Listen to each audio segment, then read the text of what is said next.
In the Middle East, a man appears who calls himself the Messiah and gathers crowds of believers in the new Advent. Is he sent by God, or is he a dangerous fraud seeking to disrupt the world's geopolitical order? The story is told through the eyes of people from vastly different backgrounds surrounding the enigmatic man. For 85 days, enemies have besieged Damascus, where a humanitarian catastrophe is growing. There is no food or water, and many people are dying in the shelling. And one day, two teenagers, Jabril and Samir, who have lost their families, see a man in yellow clothes on the street, urging people not to worry about the city's fall, because God has predetermined that it will not happen. Salvation in the form of a sandstorm is approaching, and people run under the onslaught of the elements, while the preacher does not leave and repeats that salvation is already close. The sandstorm breaks the supply chains of the enemy troops, and they retreat, and the city is saved. FBI agent Eva Geller watches the broadcast of everything that happened, paying attention to the strange man whom people call Al-Masih, and learns that he is leading hundreds of his followers into the desert. At night, the men talk about faith and religion around the fire. Al-Masih asks questions and is strict with those who do not want to think about his questions. Now, all of humanity is on the brink, and for people to survive, they must cling to him.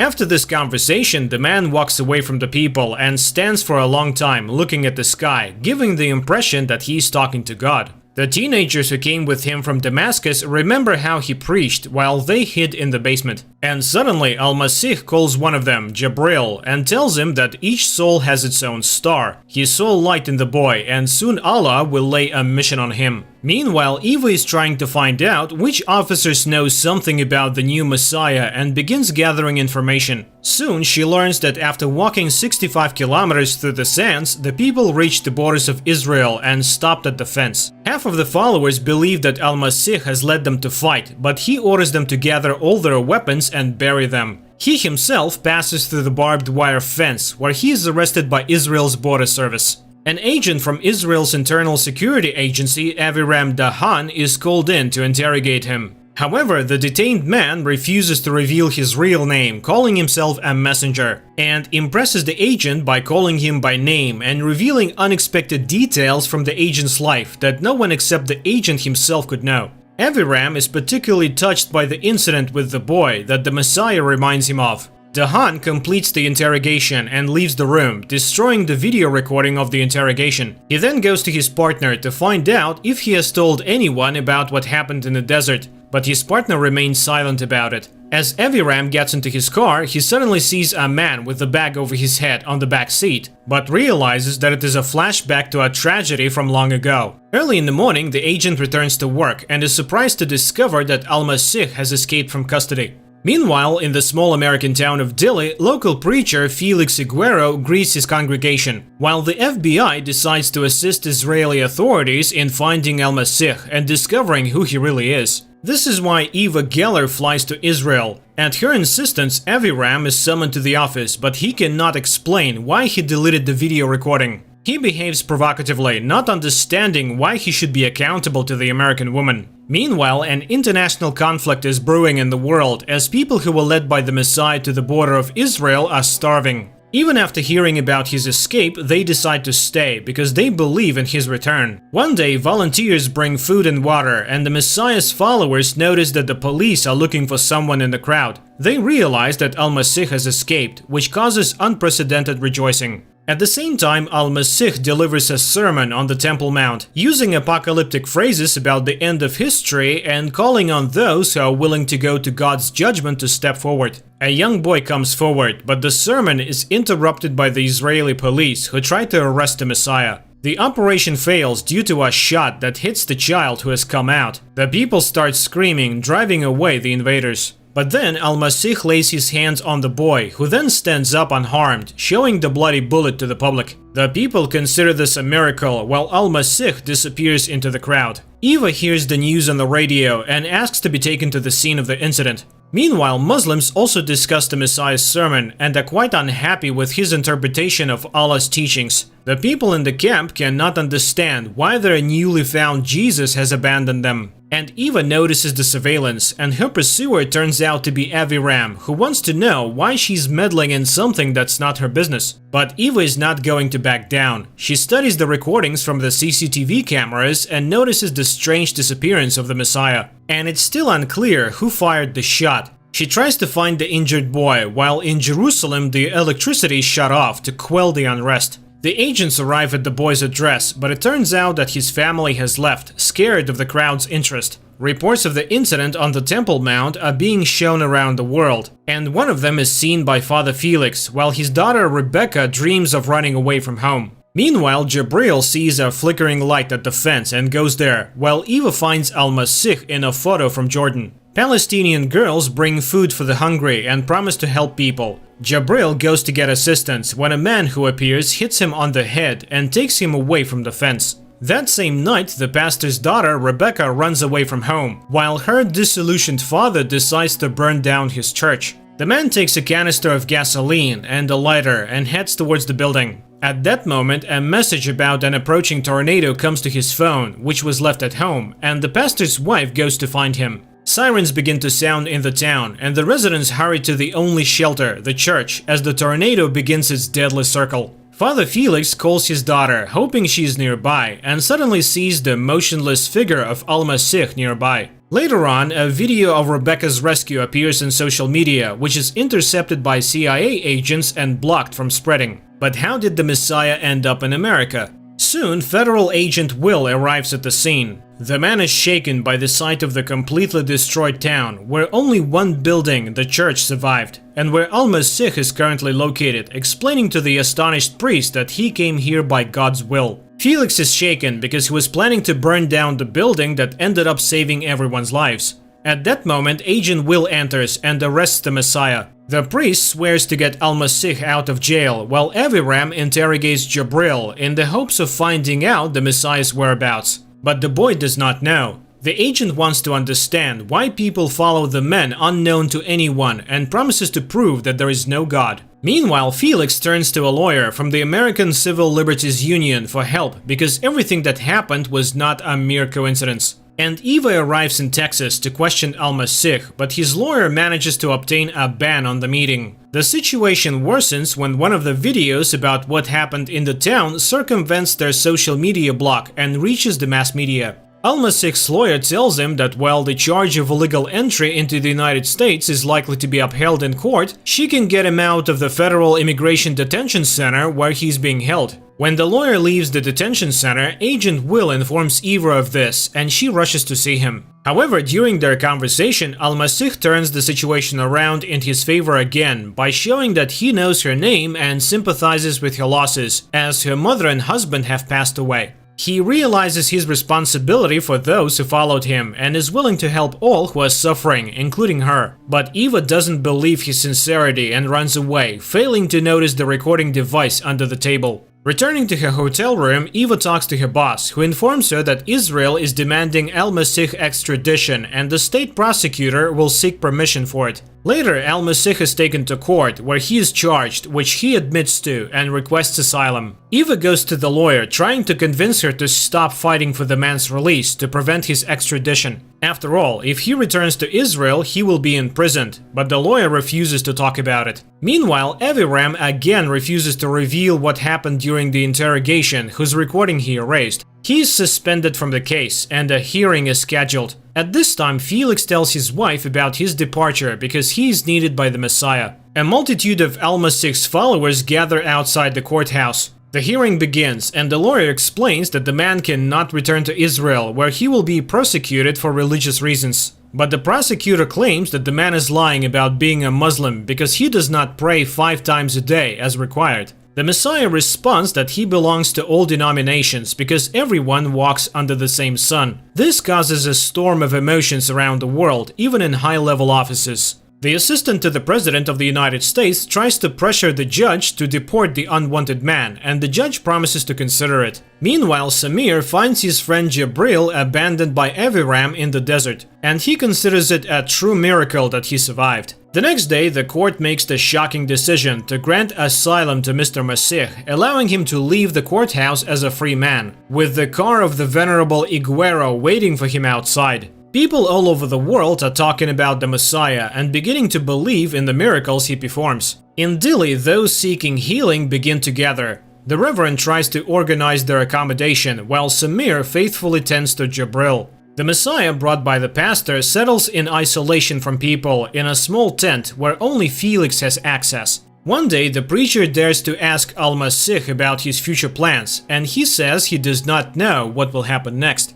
After all, Felix brought him here, and this instills despair in the preacher's soul. He thought that the Messiah was acting according to a preconceived plan. That same evening, Agent Will comes to Eva and shows her a recording of a conversation with Al-Masih. Then he shows her a book by one of the radicals, Wallace, about cultural terrorism, in which the words of the Messiah are repeated verbatim. It turns out that Al-Masih is acting according to this scenario, the goal of which is the destruction of the existing order. Meanwhile, things are going badly for the refugees who remain at the Israeli border without water and food, and soon Samir begins to wonder where Jabril's strong faith comes from. He calls his friend crazy for refusing medical help, as his injuries could be fatal, and accuses him of an abnormal love for the Messiah. One day, Aviram's wife notices his car, which has been parked near their house for 3 days, and begins to search for the man, who at this time arrives in Texas and buys a gun at the gun store. And in Dili, every evening people gather together, hoping that Al-Masih will come out to them.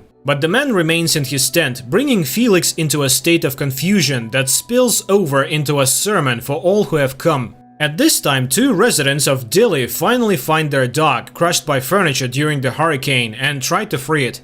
Al-Masih comes out of his tent just as armed Aviram approaches it. The Messiah calmly looks into the eyes of his killer, and Aviram lowers his gun and looks at the departing man's back. The people notice the Messiah, who is walking towards the house, where the man decides to shoot the poor dog as it is suffering greatly. The boy asks Al-Masih to save his dog, but he takes a gun and shoots the dog, causing the boy's anger and pain, and then he leaves the town. At this time, Eva catches up with Aviram, and he confesses that he wanted to kill the Messiah, who at that time calls Pastor's daughter, Rebecca, to come with him. Meanwhile, the refugees decide that the Messiah has abandoned them, and they decide to return to the city, but Jabril stays behind. In the morning, the young man dreams of his deceased mother, who turns into the Messiah and reaches out to him. At the same time, the Texas police ask the pilgrims not to come to Dili, as the city is completely destroyed. Dissatisfied, the people are ready to expel Al-Masih and Father Felix. They write protest messages about the false prophet on the church walls. Meanwhile, Eva learns the true name of the Messiah, Payam Golshari, and he has a brother who works at the university. The Messiah tells Father Felix that it is time to get on the road, persuading Felix that this is his destiny. The pastor decides to take his family with him, which upsets his wife but pleases his daughter. Father Felix leads a column of cars that follow the Messiah wherever he leads them. The number of cars is constantly growing, and soon it begins to count in the hundreds. Eva also returns to Texas to follow Al-Masih, and one night sees him come out to make a call from a payphone on the street. At her request, Agent Will requests a copy of the telephone conversation. The next day, the column continues on its way. Stopping for a break, the pastor hears news of the crisis on the border, where the refugees from Palestine are still waiting for their fate. Rebecca takes a picture of the Messiah standing by a road sign in Washington and posts it on social media. In the morning, the column sets off, and Felix learns from the posts that their path leads to the US Capitol. At the same time, Eva checks everything she can find about the Messiah and comes across information that he studied at the same university where the notorious terrorist Wallace taught, whose book Al-Masih quoted during the interrogation. Professor Wallace hacked the stock exchange and then fled to Russia during the investigation into his actions. This means that the case of the alleged attack is completely within Eva's jurisdiction. The huge column arrives in Washington, and Al-Masih goes to the Lincoln Memorial, while Jabril has a vision of his late mother and Al-Masih. The Messiah speaks about the unity of people in the world around them, and Jabril suddenly stands up as if hearing his speech. Al-Masih asks to look at himself and his neighbors. Jabril strips naked. The Messiah stands before the nation and looks at them so that they finally look at him. It's too late to kneel, time is up. Jabril walks towards the border. Al-Masih heads for the water. Jabril walks non-stop until a soldier's gun barrel is pressed against his chest, and Al-Masih walks on the water. The Israelis retreat, and Jabril leads the refugees. Hundreds of amazed spectators follow the Messiah's journey and record this on their telephone cameras. The world is buzzing after witnessing the miracles of Al-Masih, and even the Congregation of the Causes of Saints is considering the case. Everywhere there are clashes between the followers and the opponents of the newly emerged Messiah. People are sending money to Father Felix, who intends to build the Church of Al-Masih with it. Meanwhile, Jabril arrives in Western Jordan, where he is welcomed as a liberator. The refugees are brought to a secluded house, where they will be given food and shelter. But Jabril is separated from the others, as he openly declares his allegiance to Al-Masih. Meanwhile, Eva reports her findings to her superiors. The Messiah has a fairly long trail of connections to banned organizations, and most importantly, to Wallace, who is now hiding in Moscow. Senior officials in the US government are concerned about the popularity of Al-Masih, so the head of the White House staff demands that the CIA do everything possible to discredit him. But Eva reminds them, this is not just terrorism, this is a new level of destabilizing society. Meanwhile, the society is discussing the Messiah with ever-increasing fervor. People are divided into those who unquestionably believe in him and those who consider him a false prophet. Felix preaches on behalf of Al-Masih and reminds people of the importance of faith. The Lord has chosen them specifically, and it is important to understand why. At this time, a woman with a terminally ill child sneaks into the hotel of the Messiah, and the man agrees to take the girl, but only alone. However, his room is under 24-hour surveillance. Meanwhile, the young refugees begin to learn different sciences, among which religion is at the forefront. Sheikh personally comes to Jabril to understand the depth of his faith, and the young man confidently answers that he unquestionably believes in the Messiah. Meanwhile, Eva discusses the Messiah's water-walking feat with Aviram. After all, Jesus did the same thing. He performed tricks and attracted supporters. The man is impressed. She speaks like a true Jew. Agent Will continues to monitor the Messiah's room and one day witnesses a girl knocking on his door, praying for healing. But the man immediately understands the true purpose of her visit. The girl has come to seduce him. He reveals her soul, pitying the woman who sells her body, and from this her soul melts and dies. The girl admits that she was paid for the visit and cries from the moving words of the Messiah, who confesses to her the eternal love of God for his children. These words bring tears to Agent Will's eyes, who is watching the scene. At that time, Rebecca runs out of her parents' room and sees the Messiah escorting the girl out of his own room. The girl runs away, and Al-Masih catches up to her on the street. He tries to explain her special place next to him, and the girl shares her observations that the world seems to be on the brink of something grand. The prophet turns to Rebecca and asks her to do something unimaginable, and she promises to do anything he asks. Meanwhile, the CIA manages to find Al-Masih's brother, who reveals that their parents were of different faiths and died early. The boys were raised by their uncle, a professional illusionist, and Al-Masih always loved being the center of attention. The uncle was a tough man, but he taught the boys everything he knew: English, literacy, and most importantly, how to perform tricks. And at that moment, someone puts a dark bag over Al-Masih's head as he enters his room. The man finds himself in the office of the President of the United States, standing before the head of state and demanding the withdrawal of all US troops from around the world, using the president's sincere faith. The politician is shocked. It's simply impossible, since the American troops are used precisely as peacekeepers, and if they are not present, there will be chaos in the countries under their control. However, the Messiah lists the names of countries and cities where Americans have been waging wars. He offers the president the chance to go down in history as a true peacemaker, saving the world. And he says that the history has ended and the world will soon start anew. Meanwhile, Eva learns that a few years ago, Al-Masih was placed in a psychiatric clinic and goes to the college where the man studied. But the director can't remember anything particularly noteworthy except for his thesis. Eva goes to the archives, but the thesis is not there. In Jordan, the Sheikh shows Jabril an article in a newspaper about the miracles of Al-Masih and asks him to give a speech at the upcoming celebration. The boy must become the leader of the new generation in the struggle for Palestinian independence. The next day, Al-Masih announces to the media about his meeting with the president, and this infuriates Felix, who believes that he should have been informed about it. The president also faces similar attacks. He is heavily guarded against this freak, but he himself goes to the meeting. However, the man interrupts all conversations. He must first think about the people. Angered, Felix expresses his grievance to Al-Masih, and the letter suggests that he kneel before him if he truly believes that he is the Messiah. The preacher thinks it over as the Messiah leaves the room. On the other hand, Agent Will begins to unquestionably believe in Al-Masih and quits his job. Meanwhile, Eva receives the call logs she requested. That same evening, Aviram asks Al-Masih about his family and mocks him, offering to walk on water again. But the man only smiles in response and asks a counter question. Why isn't Aviram leaving? The agent can't answer. The president talks to Al-Masih again, and he informs him that there is no more time to think. At that moment, water begins to flood the president's feet. Upon waking up, the man learns about an unprecedented flood destroying the US coastline. Later, the daughter of the Reverend Iguero tells him that Al-Masih came to Texas for her, not for her father. Meanwhile, in Jerusalem, a guard confesses that he was the one who freed the Messiah from prison, not Aviram the Han. That same night, the girl hired by the president's assistant to compromise Al-Masih returns all the money she received for it. She doesn't care whether he's real or not. What matters to her is that he's a very good person. Meanwhile, the president flies over the affected areas and, in addition to providing material assistance, urges people to pray and hope for the help of the Lord. At the same time, the pastor's wife asks Al-Masih why he chose their family. He says that faith can be found everywhere, and he wants the same thing that the Lord wants, the flood.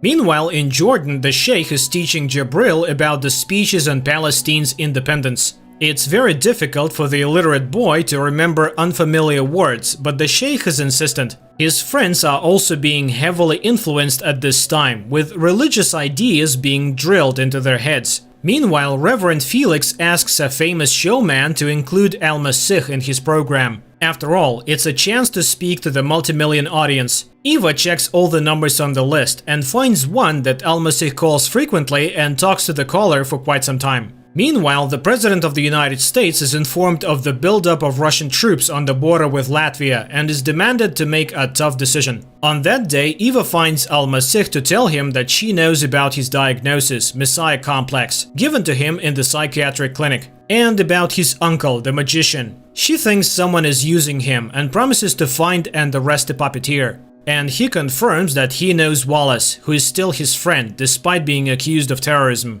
After that, Felix tells Al-Masih about the invitation to television, and he agrees, but only if the Reverend brings his daughter with him. In the evening, Eva talks to her father and is amazed to learn that her own father believes that Al-Masih is the Messiah of the end of times. Meanwhile, it turns out that the complex in the Badia is a terrorist training camp, and Samira is being prepared for the role of a suicide bomber. Meanwhile, Eva decides to act on her own and dials the number that Al-Masih constantly calls. She hears Wallace's voice in response. So her theories about Al-Masih's connection to the terrorist are confirmed. But during the conversation, the man refutes all her conclusions. It's a pity, but she doesn't understand what's going on. And of the two of them, he is not the most dangerous one. The woman flips through his book again, reads the dedication on the title page, and has an epiphany. Meanwhile, the president requests an analysis of full withdrawal of American troops from Eastern Europe.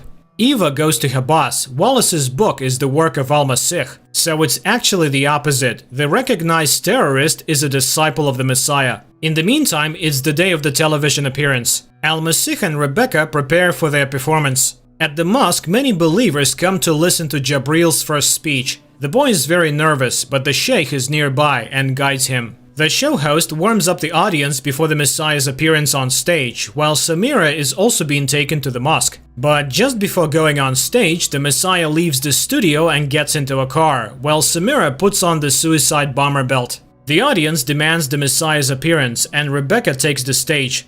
Jabril starts his speech about the Messiah simultaneously with Rebecca, while Al-Masih is driving in Aviram's car. The teenagers repeat his words to the audiences, "We are all one people." At that moment, Samir enters the mosque, shows the explosive device attached to his chest and raises the button. Looking into Jabril's eyes, he can't bring himself to press the button. However, Samir's mentor remotely activates the bomb vest. Rebecca suddenly loses consciousness in the studio. A powerful explosion rocks the mosque. The action moves back several years, when Aviram and his partner kidnapped, interrogated and killed an underage son of one of those who had organized an explosion in which Aviram's mother died. But it turned out that the boy was not the man's son at all, and it is still haunting the agent. In the present, he himself is driving the Messiah to the airport to deliver him to Israel. After the mosque bombing, the victims are given help. Unconscious Jabril is carried out on a stretcher. The same thing happens to Rebecca. Meanwhile, Eva Geller learns that Al-Masih has been kidnapped. The CIA tracks the plane on which he's being taken, unaware that it was all done on the orders of the president's assistant. Rebecca wakes up and tells her father that the Messiah is gone, and he will not return. Jabril wakes up in the back of a truck and sees a dead man next to him. He squeezes his hand, and the fingers twitch under his palm. Eva finds out that the plane with the Messiah has taken off from a government airfield, and her boss tries to pressure higher-ups to find out the plane's destination, threatening to tell the president about everything that has happened, and thus driving the country's leader's assistant into a corner. At the same time, in the sky, Al-Masih talks to Aviram, persuading him to free his conscience because God still loves him, and that people always choose between good and evil, and the last thing he will see before he dies is the face of that boy. Meanwhile, the president's assistant decides to reveal Al-Masih's true name to the press and the folder with his dossier, highlighting his mental illness and the fact that he was raised by an illusionist. In the sky, the plane begins to experience severe turbulence. There is an explosion in the tail, and Aviram sees the face of the deceased boy in front of him, whose face is being covered by the Messiah's hands. In the command center, Eva is informed that the plane's signals have disappeared from the radar. She realizes that a tragedy has occurred. On TV, news reports reveal the Messiah's real name and biography, causing confusion among Al-Masih's followers. After hearing everything, Felix leaves the hospital. Jabril also watches Messiah's brother talk about his ability to perform magic tricks. Eva accuses the president's assistant of destroying the diplomatic plane, but he warns her to watch her tongue. The woman is overwhelmed because the entire operation has collapsed and she cannot prove anything. Meanwhile, Father Felix arrives at his church and sets it on fire. He no longer believes in anything. Meanwhile, Aviram wakes up in the middle of blooming poppies and sees the Messiah above him. Then a local boy appears before him, offering him a flask of water and enthusiastically stating that the man has performed a miracle. He resurrected Aviram and another man. They both were unquestionably dead, with grey faces and flies crawling over them. Then he touched them and they came back to life. The agent watches in amazement as his partner bows to the perfectly unharmed Messiah standing in front of him. The film is a story about the coming of the Messiah, the Prophet, in the modern world. It is an interesting and easy to understand film with deep thoughts expressed by Al-Masih in conversations with completely different people, ranging from an illiterate boy to the President of the United States. On the one hand, it is a weird combination, but on the other hand, it is quite understandable as the Messiah claims that we all walk under one sun.